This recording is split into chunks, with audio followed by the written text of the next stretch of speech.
ஜெயம் ரவி ஆர்த்தியை வந்து டைவர்ஸ் பண்ணுறேன்னு இன்ஸ்டாவில் போஸ்ட் போட்டதுனால இந்த இஷ்யூ வந்து ரொம்ப பெருசாகிடுச்சு. இப்போ எல்லாருக்குமே இந்த ஒரு விஷயம் வந்து டாக்கிங் பாயிண்ட் ஆகிடுச்சு. ஜெயம் ரவி வந்து ஃபோனை வந்து சுவிச் ஆஃப் பண்ணிட்டாரு, அவரை காண்டாக்ட் பண்ண முடியல. அதனால் ஜெயம் ரவி எங்கேயாச்சும் போய் தலைமறைவாயிட்டாரா, இந்த மாதிரி ஸ்டார்ட் ஆகி இப்போ விஷயம் எப்படி எல்லாமோ மூவ் ஆகிட்டு இருக்கு. ரீசெண்டாக ஆர்த்தி மேலே வந்து போலீஸில் கம்ப்ளைண்ட் கொடுத்துருக்காரு. என்கிட்ட எதுவுமே இல்லை, ஒரு கார் மட்டும்தான் இருக்குது, எனக்குன்னு ஒன்றுமே நான் சேர்த்தி வச்சுக்கல, என்னோட திங்ஸ் எல்லாமே ஆர்த்தி வீட்டில் தான் இருக்குது, அதை வாங்கி கொடுங்க அப்படின்ட்டு போலீஸ்ட்டு வந்து ஹெல்ப் கேட்டிருந்தார். ரீசெண்டாக ஃப்ளைட்டில் வந்து ரிட்டர்ன் ஆகும்போது கேட்கும்போது அவன் என்ன சொல்லியிருக்காருன்னு பார்த்தீங்கன்னா, என்னோட பர்சனல் லைஃப் இருக்கிறத யாரும் கேட்காதீங்க, அது என்னோட பர்சனல் லைஃபாகவே வந்து இருக்க விடுங்க அப்படின்னு வந்து சொல்லியிருக்காரு. ஜெயம் ரவி வந்து ஆர்த்திட்டு வந்து கண்டிஷன் போட்டனால தான் இந்த மாதிரி எல்லாமே பிரச்சனை வந்து ஃபார்ம் ஆச்சு அப்படின்னு வந்து சொல்லியிருக்காரு. அப்படி இவர் என்னதான் வந்து கண்டிஷன் போட்டிருக்காரு, ஜெயம் ரவியோட சொத்து மதிப்பு எவ்வளோ, சிங்கர் கெனிஷா வந்து என்ன சொல்லியிருக்காங்க, இவங்கனால தான் ஜெயம் ரவி வந்து டைவர்ஸ் பண்ணிட்டாங்க அப்படின்னு வந்து ரூமர் ஸ்ப்ரெட் ஆகும்போது சைலண்டாக இருந்தாங்க. பட் இஷ்யூ பெருசானதுமே இவங்க வந்து கிளியர் கட்டாக என்ன சொல்லியிருக்காங்க, ஜெயம் ரவி இமோஷனலாக பேசுனது உண்மைதான் அப்படின்னு நமக்கு நினைக்க தோணுது. ஏன்னா ஆக்டர் விக்ரம் வந்து சொல்லியிருக்காரு, வேலைக்காரனை விட மோசமாக என்னோட ஒய்ஃபோட வீட்டில் இருக்கிறவங்க என்ன நடத்தினாங்க அப்படின்னு ஜெயம் ரவி வந்து இமோஷனலாக வந்து சொல்லியிருந்தாரு. சுத்தமாக கையில் பணம் இல்லாமல் ஜெயம் ரவியோட காரை மட்டும் எடுத்துட்டு அங்கிருந்து கிளம்பிட்டேன் அப்படின்னு வந்து ஒன்று சொல்லியிருந்தாரு. ஜெயம் ரவியோட அப்பா வந்து ஒரு ஷோவில் ஜெயம் ரவியை பற்றி என்ன சொல்லி, அதாவது ஜெயம் ரவியோட சின்ன வயசுலேருந்து என்னென்ன நடந்துச்சு, ஜெயம் ரவி வந்து எந்த மாதிரி இருக்கிற ஆள் அப்படின்றத வந்து கிளியர் கட்டாக அவங்க அப்பா ஒரு இன்டர்வியூவில் ஒன்று சொல்லியிருப்பாரு. ஜெயம் ரவி என்ன சொல்லியிருக்காருன்னு பார்த்தீங்கன்னா, என்னோட ஃபியூச்சரே வந்து என்னோட பசங்க 2 பேரும் தான், டைவர்ஸ்க்காக 10 இல்லைன்னா 20 வருஷம் ஆனாலுமே நான் கோர்ட்டில் வந்து போராட தயாராக இருக்கிறேன் அப்படின்னு வந்து சொல்லியிருக்காரு. என்னோட ஹாப்பினஸே என் பசங்க தான், என் பசங்களை வச்சு படம் எடுக்கலான்னு பிளான் பண்ணியிருக்கேன், அது வந்து என்னோட ட்ரீம், இப்படி எக்கச்சக்கமான விஷயத்தை வந்து ஜெயம் ரவி வந்து சொல்லியிருக்காரு. இவருக்கு ஆக்சுவலாக என்ன தான் நடந்திருக்கு அப்படின்றது எனக்கு தெரிஞ்ச வரைக்கும், அதாவது நான் கலெக்ட் பண்ண இன்ஃபர்மேஷன் எல்லாத்தையுமே இந்த வீடியோவில் வந்து கிளியர் கட்டாக வந்து சொல்லியிருக்கேன். நோவல்டி சேனலுக்கு சப்ஸ்கிரைப் பண்ணி சப்போர்ட் பண்ணுங்கள். ஜெயம் ரவி ரொம்ப ஜாலியான ஒரு ஹீரோ. இவருக்கு இப்படி ஒரு நிலைமை வந்திருக்குன்னு கொஞ்சம் கூட எக்ஸ்பெக்ட் பண்ணலை. 2009 இவங்க லவ் பண்ணி தான் வந்து மேரேஜ் பண்ணிட்டாங்க. எங்கே போனாலுமே இவங்க 2 பேரும் லவ்வர்ஸ் மாதிரி தான் அந்யோன்யமாக வந்து இருப்பாங்க. இவங்களோட ரொமான்டிக் ஃபோட்டோஸ் வந்து சோஷியல் மீடியாவில் அவ்வளோ இருக்குது. இவங்க 2 பேரும் காதலுக்கு சாட்சியாக இருந்திருக்காங்க. இப்போ இவங்களோட லைஃப்பில் வந்து சைக்ளோன் வந்த மாதிரி அடுத்தடுத்து ப்ராப்ளம் நிறைய பர்ஸ்ட் ஆக ஸ்டார்ட் ஆகிடுச்சு. ஆர்த்தி அவங்களோட இன்ஸ்டாவில் ஜெயம் ரவி கூட இருந்த ஃபோட்டோஸ் எல்லாத்தையுமே ரிமூவ் பண்ணனதுலேருந்து தான் இந்த டவுட் வந்து ஸ்டார்ட் ஆயிருக்கு. பொன்னியின் செல்வனில் நடித்த ஆக்ட்ரஸ் கூட ஜெயம் ரவிக்கு அவங்க மேலே வந்த இன்டிமெசினால தான் ஃபேமிலியில் அடிக்கடி பிரச்சனை வந்திருக்கு அப்படின்னு வந்து சொன்னாங்க. ஆர்த்தியோட அம்மா சுஜாதா, அதே மாதிரி இவங்களோட ஃப்ரெண்டு வந்து த்ரிஷா, இவங்க எல்லாருமே சினிமாவில் வந்து அச்சீவ் பண்ணுற மாதிரி ஆர்த்தியும் ஏதாவது அச்சீவ் பண்ணணும் அப்படின்ட்டு ஆசை வந்திருக்கு அப்படின்னு சொல்லியிருக்காங்க. ஸ்காட்லாண்டில் பிஸ்னஸ் மேனேஜ்மெண்ட் இல்லைனா ஃபேஷன் டிசைனிங்கில் வந்து இன்ட்ரெஸ்ட் இருந்துச்சு. பட் லாஸ்ட் 15 இயர்ஸாக குடும்ப தலைவியாக வந்து வாழ்ந்துட்டு போயிட்டாங்க.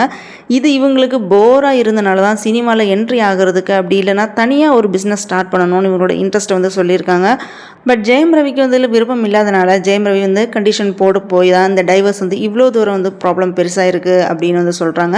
ஜெயம் ரவியோட சொத்து மதிப்பு பார்த்தீங்கன்னா, இவர் ஒரு ஃபிலிமுக்கு மட்டும் 3 கோடி ரூபாய் வரைக்கும் சேலரி வாங்குறாரு. இவரோட சொத்து மதிப்பு கிட்டத்தட்ட 75 80 கோடி ரூபாய் வரைக்கும் இருக்கும். கொஞ்சம் இண்டஸ்ட்ரியில் வந்து இன்வெஸ்ட் பண்ணியிருக்காரு. ஸோ அது மூலமாகவும் கூட நிறைய ஏர்னிங்ஸ் வருது. ஆடி கார் ஒன்று வச்சிருக்காரு, ஸ்போர்ட்ஸ் பைக் வந்து ஒன்று வச்சிருக்காரு அப்படின்னு வந்து சொல்லியிருக்காங்க. இந்த டைவர்ஸ் பண்ணுறது எல்லாமே ஜெயம் ரவி மட்டும்தான் திங்க் பண்ணி தான் டிசைட் பண்ணி தான் முடிவு எடுத்திருக்காரு. ஃபேமிலி கிட்ட யார்ட்டையுமே எந்த டிஸ்கஷனுமே பண்ணலை அப்படின்னு ஆர்த்தி ஒரு பக்கம் சொல்கிறாங்க. 15 வருஷமா இவங்க 2 பேரும் வாழ்ந்த வாழ்க்கை இப்போ இந்த மாதிரி வந்து நிற்கிது. ஜெயம் ரவி ஆர்த்தி டைவர்ஸ்க்கு மாமியார் தான் காரணம் அப்படின்னு ஒரு பக்கம் சொல்லிட்டு இருக்காங்க. அதுக்கப்புறம் என்ன சொல்கிறாங்கன்னு பார்த்தீங்கன்னா, ஜெயம் ரவி போட்ட கண்டிஷன்னால தான் இவங்க 2 பேரும் டைவர்ஸ் பண்ணுற ஸ்டேஜுக்கு வந்துருச்சு அப்படின்னாங்க. கொஞ்ச நாளுக்கு அப்புறம் என்ன சொல்கிறாங்கன்னா, ஃபேமஸ் சிங்கர்னால தான் இவங்க வந்து இந்த மாதிரி ப்ராப்ளம் பெருசாகிடுச்சு அப்படின்றாங்க. டே பை டே லிஸ்ட் வந்து புதுசாக ஆட் ஆகிட்டே இருக்குது. ஜெயம் ரவி ஒரு பக்கம் டிஃப்ரெண்ட்டாக ஒன்று சொல்கிறாரு, ஆர்த்தி வந்து அதுவும் இல்லாமல் வேற ஒன்று சொல்கிறாங்க. ஜெயம் ரவி அடிக்கடி வந்து கோவா போகிறான். அப்படி ஒரு தடவை அங்கே போகும்போது தான் ஒரு சிங்கர் வந்து இவருக்கு வந்து இன்ட்ரோ ஆயிருக்காங்க. அந்த சிங்கரோட ஊர் பார்த்தீங்கன்னா பெங்களூர். இவங்க மேரிட் தான். கொஞ்ச நாளில் இவங்க 2 பேருமே வந்து ரொம்ப க்ளோஸ் ஆகிட்டாங்க. இவங்க இந்த மாதிரி க்ளோஸாக பழகிறது வந்து ஸ்டார்டிங்கில் சோஷியல் மீடியாவில் வந்து வைரல் ஆச்சு. அந்த சிங்கர் யார் அப்போ அப்படின்றது எதுவுமே பெருசாக வந்து லீக் ஆகலை. அந்த சிங்கர் கூட பழகினதுல இருந்து தான் சிங்கர் சொல்கிறத ஜெயம் ரவி கேட்குறாரு, அதையே வந்து ஃபாலோ பண்ணுறாரு. அந்த சிங்கர் சொல்லி தான் வந்து ஜெயம் ரவி ஆர்த்தியை வந்து டைவர்ஸ் பண்ண போறாரு அப்படின்னு வந்து அனௌன்ஸ் பண்ணியிருக்காங்கன்னு அப்படி எல்லாமே வந்து சொல்றாங்க. பட் இந்த இன்ஃபர்மேஷன் எவ்வளோ தூரம் உண்மை அப்படின்றது தெரியல. நார்மல் பர்சனோட லைஃப்ல நடக்கிற மாதிரி தான் செலிபிரிட்டிஸ் லைஃப்லையும் வந்து நடந்துட்டு இருக்குது. செலிபிரிட்டிஸும் நார்மல் பர்சன் தான். செலிபிரிட்டிஸ் லைஃப்ல ஏதாவது ப்ராப்ளம்னா அது ரொம்ப பெருசாகி வந்து நிற்குது. சிங்கரை வச்சு ஜெயம் ரவியை பற்றி பேசுனது பெரிய இஷ்யூ ஆயிடுச்சு. ஜெயம் ரவி என்ன சொல்லியிருக்காருன்னு பார்த்தீங்கன்னா, சிங்கர் கெனிஷா வச்சு தேவையில்லாமல் இஷ்யூவில் வந்து இன்க்ளூட் பண்ணாதீங்க, அவங்க கூட நல்ல ஃப்ரெண்ட்ஷிப் மட்டும்தான், வேற எதுவும் கிடையாது. கிடையாது அப்படின்னு வந்து ஜெயம் ரவி கிளியர் கட்டாக வந்து சொல்லியிருந்தாரு. இவ்வளோ நாளாக சிங்கர் வந்து சைலண்டாக இருந்தாங்க. இப்போ இந்த இஷ்யூ பற்றி என்ன சொல்லியிருக்காங்கன்னு பார்த்தீங்கன்னா, ஜெயம் ரவி என்னோட ஃப்ரெண்ட், அவ்வளோதான், அவர் டைவர்ஸ் பண்ணுறதுக்கு நான் தான் காரணம்னு சொல்கிறது எல்லாமே போய். ஜெயம் ரவி டைவர்ஸ் நோட்டீஸ் அனுப்புறதுக்கு எனக்கு எதுவுமே தெரியாது. இது உங்கள் வீட்டில் நடக்கிற ப்ராப்ளம் இல்லை, வேற ஒருத்தரோட ஃபேமிலி இஷ்யூ, அதில் இருந்து எல்லாருமே ஸ்டே அவே அப்படின்னு வந்து சொல்லிட்டாங்க. அதே மாதிரி என்னை இந்த விஷயத்தில் இழுக்காமல் இருக்கிறது நல்லது. எனக்கு நிறைய வேலை இருக்குது, தேவையில்லாமல் இந்த மேட்டரை பற்றி எல்லாம் எக்ஸ்பிளைன் பண்ணுற அளவுக்கு எனக்கு நேரம்லாம் இல்லை அப்படின்னு கிளியர் கட்டாக வந்து சொல்லியிருக்காங்க. ஜெயம் ரவி ஸ்டார்டிங்லேருந்தே ஒன்று சொல்லியிருப்பாரு. அது என்னன்னு பார்த்தீங்கன்னா, அவரோட வைஃப் வீட்டில் ஜெயம் ரவிக்கு மரியாதையே கிடைக்கிறது இல்லை அப்படின்னு வந்து சொல்லியிருப்பாரு. எனக்குன்னு ஒரு பேங்க் அக்கௌண்ட் இல்லை, ஸ்டார்டிங்கில் நல்லா தான் வந்து மேரேஜ் லைஃப் போயிட்டு இருந்துச்சு. அதுக்கப்புறம் கொஞ்ச நாளுக்கு அப்புறம் பார்த்தீங்கன்னா என்னை வந்து வேலைக்காரனை விட வந்து மோசமாக நடத்த ஆரம்பிச்சிட்டாங்க அப்படின்னு வந்து இமோஷனலாக வந்து பேசியிருப்பாரு. ஆக்டர் விக்ரம் ஜெயம் ரவியோட நிலைமையை பற்றி ஆல்ரெடி இன்டர்வியூவில் சொன்னது இப்போ ரொம்ப ரொம்ப வைரல் ஆகிட்டு இருக்கு. ஜெயம் ரவி கணேஷானால தான் டைவர்ஸ் பண்ணிட்டாரு அப்படின்ற நியூஸும் வந்து ரொம்ப ரொம்ப வைரல் ஆச்சு. ஸோ அதுக்கப்புறம் வந்தீங்கன்னா ஜெயம் ரவி கிளியர் கட்டாக அவரோட லைஃப்பில் என்னதான் நடந்திருக்கு அப்படின்னு வந்து கிளியராக வந்து சொல்லியிருக்காரு. ஜெயம் ரவியோட 10 இயர்ஸ் லவ் லைஃப் வந்து ரொம்ப ரொம்ப ஸ்மூத்தாக தான் வந்து போயிட்டு இருந்திருக்கு. லாஸ்ட் 3 இயர்ஸாக தான் ஜெயம் ரவியோட வைஃப் வீட்டில் வந்து இருக்கிறவங்க யாருமே மதிக்கிறது இல்லை. என்னோட வைஃப் அவங்க அம்மா ப்ரொடக்ஷனில் என்னை வந்து ஒரு வருஷத்துக்கு ஒரு ஃபிலிமாவது நடிக்க சொல்கிறாங்க. நான் அவங்களோட ப்ரொடக்ஷனில் நடித்தா அவங்க எங்கிட்ட நஷ்ட கணக்கு தான் காமிக்கிறாங்க.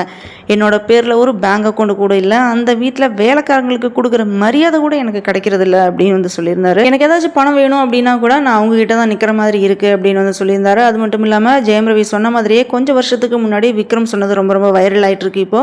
அப்படி அதில் விக்ரம் என்ன சொல்லியிருக்காருன்னு பார்த்தீங்கன்னா, விக்ரம் கையில் எப்போவுமே பர்ஸ் வச்சுக்க மாட்டாராம், எனக்கு தேவைப்படும் போது அசிஸ்டன்ட் கிட்ட தான் வாங்குவேன் அப்படின்னு வந்து சொல்லியிருந்தாரு. நானும் ஜெயம் ரவி வந்து ஃபாரின்ல எப்பாச்சும் பார்ட்டிக்கு போகும்போது விக்ரம் ஏதாவது பணம் வேணும்ட்டு ஜெயம் ரவிட்ட மச்சான் பைசா இருக்கா அப்படின்னு வந்து கேட்டால் ஜெயம் ரவி இல்லை என்கிட்ட இல்லை அப்படின்னு வந்து சொல்லுவார். இல்லைன்னா வைஃப் கிட்ட இருந்து தான் வாங்கி கொடுப்பாரு. இப்படி இந்த விஷயத்தை வந்து காமெடியாக அவார்ட் ஃபங்க்ஷனில் வந்து விக்ரம் வந்து சொல்லியிருப்பாரு. அதை அப்போ வந்து பெருசாக யாருமே எடுத்துக்கல. இப்போ தான் தெரியுது ஜெயம் ரவியோட நிலைமையை பற்றி.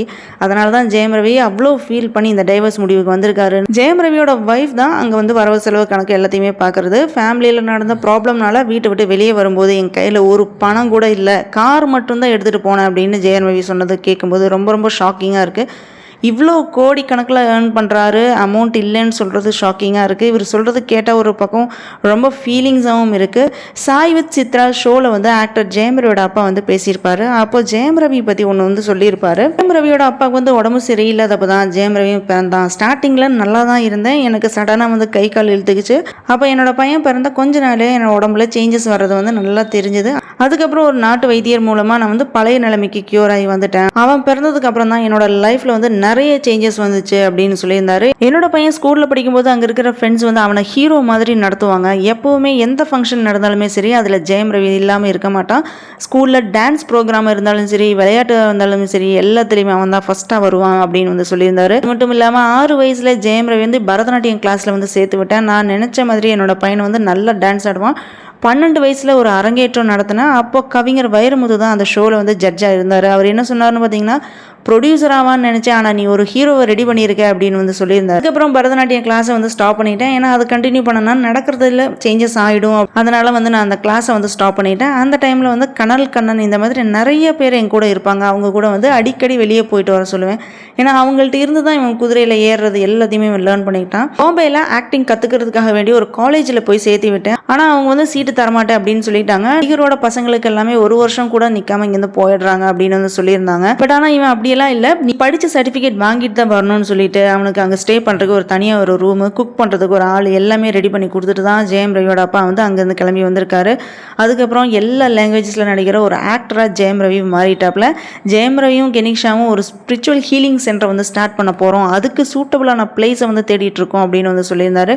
என்னோட டைவர்ஸ்க்கும் இதுக்கும் எந்த சம்மதமும் இல்லை அப்படின்னு கிளியராக வந்து சொல்லியிருக்காரு ஜெயம் ரவி. ஆனால் ட்விஸ்ட் மேலே ட்விஸ்ட் என்னன்னா, என்னால் இந்த வீட்டில் வந்து இருக்க முடியல, மூச்சு முட்டுது, அதனால தான் நான் கிளம்பிட்டேன். எங்கிட்ட இப்போ ஒரு கார் மட்டும்தான் இருக்குது, நான் இப்போ ஒரு நாடோடி மாதிரி தான் இருக்கு. சென்னை ஈசிஆரில் இருக்கிற ஆர்த்தி வீட்டில் இருந்து என்னோட திங்ஸ் வந்து எடுத்து கொடுங்க அப்படின்னு ஜெயம் ரவி போலீஸில் கம்ப்ளைண்ட் பண்ணியிருந்தாரு. பட் அங்கே போலீஸ் போனப்போ அவங்க வந்து டிஃப்ரெண்ட்டாக வந்து சொல்கிறாங்க, இந்த வீடு ஜெயம் ரவியோடது தான், ஜெயம் ரவி எப்போ வேணாலுமே வந்து இங்கே வரலாம் அப்படின்னு வந்து அவங்க வைஃப் வந்து சொல்கிறாங்க. இப்போ யார் சொல்கிறது உண்மை அப்படின்னு எதுவுமே தெரியாமல் போலீஸே வந்து கன்ஃபியூஸ் ஆகிட்டாங்க. ஜெயம் ரவி பல தடவை வந்து சொல்லுவார் என்னோட பர்சனல் லைஃப், ஸோ இதை பற்றி யாரும் கேட்காதீங்க அப்படின்ட்டு.